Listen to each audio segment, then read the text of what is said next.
안녕하세요. 반갑습니다. 23년 5월에 지출에 대해서 영상을 만들어 보았습니다.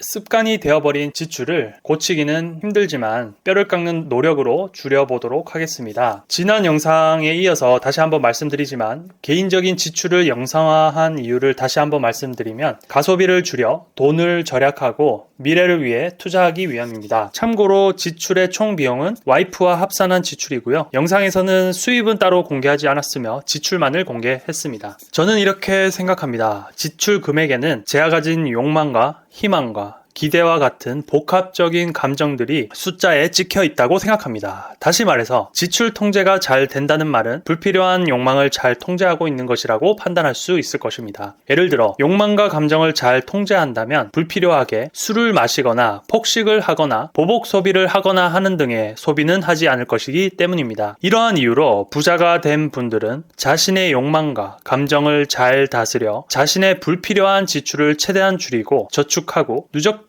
현금으로 자산에 투자하여 미래 가치로 환원하는 사람들이 아닌가 하는 생각이 듭니다. 아무튼 지금부터 5월 지출 내역을 소개해 드리도록 하겠습니다. 4월과 비교하기 위해서 23년도 4월 5월 지출표를 함께 보여드리겠습니다. 보시면 먼저 식비는 외식비와 장을 본 비용을 합산한 금액이고 5월에 외식비 대 장본 비용은 3대1 비율로 지출을 했습니다.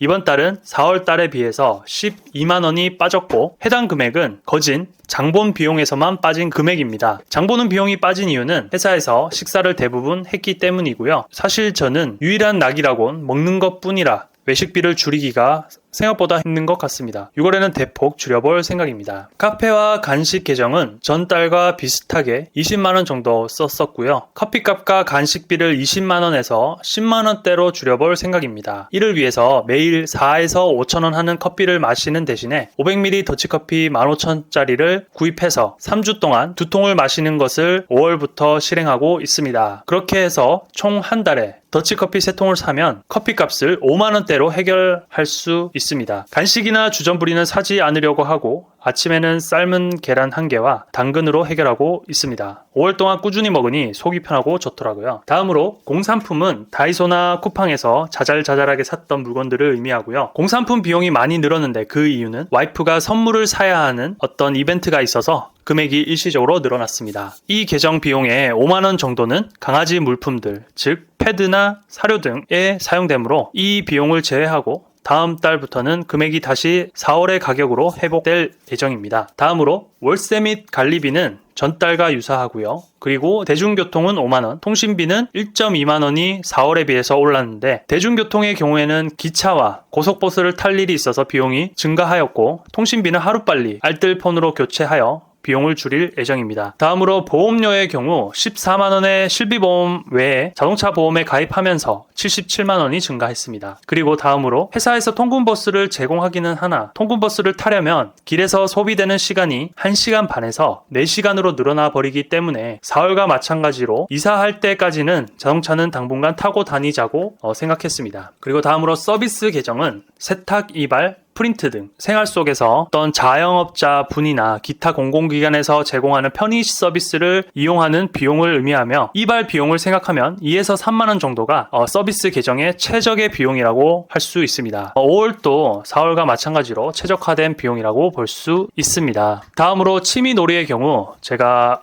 이번 5월에 운동을 위해서 14만원을 결제하여 금액이 다소 증가했고요. 다음으로 사회활동 계정은 축의금 비용이고 이 비용은 시즌성이 있어서 고정 비용은 아니라고 보시면 되겠습니다. 5월에 사회활동비 계정으로 잘못 들어간 비용이 있는데 확인해보니 비행기표 15만원, 호텔 숙박비 6만원, 인터넷 거래 4.4만원이 이 계정으로 잘못 들어가 있어서 비용이 다소 증가했습니다. 다음으로 자기개발비 계정은 이번 달에는 자기개발비가 빵원으로 책정되었네요. 보통 책 비용과 강의 비용이 포함되는데 5월에는 회사 일로 많이 바빴나 봅니다. 아무튼 지출과 관련해서는 좋은 시그널이라고 할 수 있습니다. 마지막으로 병원비는 진짜 아프지 않는 이상 거의 안 가는 편이라 크게 줄일 룸은 없어 보이고 병원비는 이벤트성이라 지출 예상이 어렵고 변동폭이 클 것으로 예상이 됩니다. 추후 병원비에 대한 맥시멈 지출 비용의 기준을 조금 마련해 보아야겠습니다. 5월 병원비도 4월과 마찬가지로 비용은 차이가 없습니다. 다음으로 추가 수입 수익과 포트폴리오에 대한